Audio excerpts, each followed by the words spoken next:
अप्रीतिकर परिस्थिति सृष्टि हुए कौनसी श्रमिकर यदि असुविधा किसी सृष्टि हुए से प्रति आमर श्रम विभाग श्रम कमिशनर ही संपूर्ण रूपे दायी रहे। आसंता 6 अगस्ट दिन 10टा ठारू अनिर्दिष्ट काल पाई आमे धारणार बसी रही। आपण को आउ गोटे कथा भी जणाई दउची, आपण माने जानी थांतु जे गरीब आदिवासी महिला मानक उपरे वर्तमान शोषण अत्याचार केउंझर जिलार बढ़ी जाइए। जो श्रमिक शांतनु महापात्र भारतीय मजदूर संघर राज्य उपसभापति दायित्व अच्छी। आज ये जो सांबादिक सम्मेलन आम डाकिचु आपण मैंने जानी था तो श्रमिक छटई ओडिशा प्रदेश बढ़ी बढ़ी चलती बेआईन भाव में श्रमिक छटई श्रमिक शोषण अन्य राज्य आणिक श्रमिक मानू कार्य करुँच ओडिशा राज्य रे काम करू ओडिशा राज्य थिबा श्रमिक मानू काम मिलूना विभिन्न कल कारखाना स्टाच्यूटारी प्रोविजन को कंप्लाय करूनी एवं सबुठारु दुर्भाग्यर कथा कि जो कंपनी बंद होची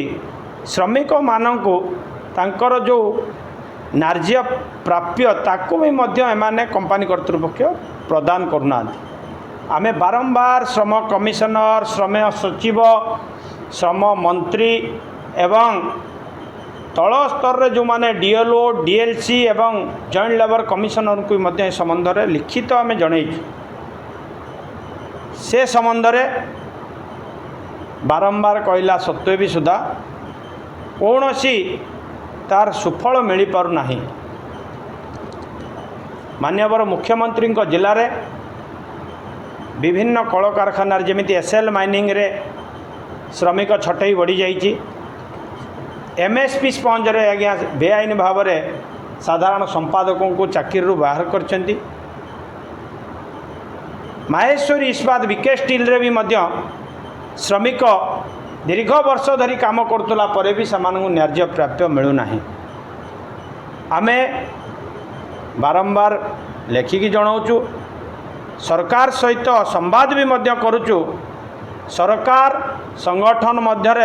आमे चेष्टा करतुलु कि वार्तालाप माध्यम समस्यार समाधान हम किंतु एबेकार जे श्रम कमिशनर अच्छी एडिशनल कमिशनर अच्छी से कथा को कौन सी कर्णपात करूना। आमे तार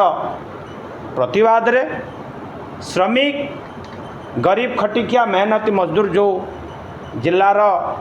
शोषण होती प्रत्येक इंडस्ट्री शह शह संख्यार श्रमिक भाई भौणी माने आसिकी श्रम कमिशनर ऑफिस आगे दिवारात्र धारणार बसी रे। जदि किसी आपण को आउ गोटे कथा भी जणाई दउची, आपण माने जानी थांतु जे गरीब आदिवासी महिला मानक उपरे वर्तमान शोषण अत्याचार केउंझर जिलार बढ़ी जाइए। जो श्रमिक भाई भौणी माने काम करतुले से मानक बेआईन भाव में एसएल कंपनी बहिष्कार करछि। तेणु तार प्रतिवाद रे आसंता 6 अगस्ट रे धारणार आमे बसी रहे। माहेश्वरी इस्पात कर्मचारी संघ BK steel Khuntuni general secretary अच्छे। सर कौन पे आज भी आज्ञा देखु कटक जिला गोटे कोस्टाल जिला भाव अग्रणी जिला भाव परिगणित किंतु बड़ा दुखर विषय सेठारे जो माहेश्वरी इस्पात लिमिटेड थिला एबे बीके स्टील ताको अधिग्रहण करिछि। किंतु से बीके स्टील आज की 3 वर्ष अधिग्रहण कर साथिले मध्य सेठारे जो भली भाव श्रमिक मानक शोषण किभली करा जाए केवल छटई करा जाए ता विषय से सब बेले ध्यान देउछि एवं जिला प्रशासन हस्तक्षेप होइछि। लेबर कमिशन को हस्तक्षेप होगा फल सेठारे कार्यरत पुराना श्रमिक मानक निजुक्ति 15 जन देते बाकी अवशिष्ट 27 जन 30 जन पाखापाखि कर्मचारी को पुनः निजुक्ति देले नहीं। कौन सी सरकारी कंप्लाई करूना केवल श्रमिक को शोषण करा भाव में सी सब चेष्टित। बड़ दुखर विषय सेठारे कार्यरत श्रमिक मैंने एक्सीडेंट हो 2 जन 3 जन पाखापाखि अश्विनी हस्पिटाल चिकित्साधीन अच्छा से चिकित्सामूलक साहाय्य सहायता किसी मिलूना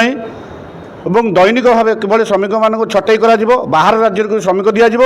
से भाव से चेष्टा जारी रखिंट जार प्रतिवाद फल आम आगामी अगस्ट 6 तारिख दिन श्रम कार्यालय श्रम कमिशन कार्यालय आम आंदोलन दिवारात आंदोलन करूँ। एसएल माइनिंग मजदूर संघर सभापति अच्छी क्यों दाबी के लिए आज भारतीय मजदूर संघ आज प्रेस मीट कर केउझर जिलार एसएल माइनिंग कंपानी गोटे दाबीपत्र दिखाई divisional labour commissioner office Keonjhar ठारे सेठारे देला परे वर्कर मानकर समस्या विषय रे देथिलु किंतु दुखर विषय कि डिविजनल लेबर कमिशनर किंबा कंपानी तांको मिलित भावे कौन सी समस्यार समाधान कले नहीं। से लेबर कमिशनर को बारंबार अभियोग 7 थर गला परे मध्य वर्कर कथा किसी न शुणी से केमती बहिष्कार हेबे से विषय रे आलोचना कले कंपानी कर्तृपक्ष एवं डिविजनल लेबर कमिशनर जो एवेकार अच्छा माड़ी बाबू से एबे जस्ट आमर जो रजिस्टर्ड ट्रेड यूनियन जो अच्छी एसएल माइनिंग मजदूर संघ तांकर जनरल सेक्रेटरी भाइस प्रेसिडेंट एवं एग्जीक्यूटिव मेंबर ये भाया 40 रु अधिक श्रमिक को बहिष्कार करछंती कंपानी कर्तृपक्ष किंतु एसएल माइनिंग प्राइवेट लिमिटेड तो तांकू आमे अभियोग करिथिलु डीएलसी पाखरे किंतु दुखर विषय से किछि कार्यानुष्ठान ग्रहण न कले से कहले कंपानी जदि बंद करिवो ताले मु कोन करबी एमिति कि स्टैट्यूटरी प्रोविजन जो आपनकर अछि छोट छोट जिनस रेस्ट रूम नाही सेटारे किंबा पानीर व्यवस्था नाही माने सेफ्टी जिनस नाही बहुत लो क्वालिटी रो जिनस दे से माने काम करचंती ऑब्जेक्शन कले आमे लेबर ऑफिस रे लेबर ऑफिसर केही सुनु नाहंती तो ये घटना में अपन कौन प्रतिवाद करेंगे ना ए विषय रे आमे आसंता अगस्त 6 तारिख आमे अने बहुत संख्यार केमझर जिल्लारू आसी लेबर कमिशनर भुवनेश्वर ठारे आमे धारणा देबु बोली आमे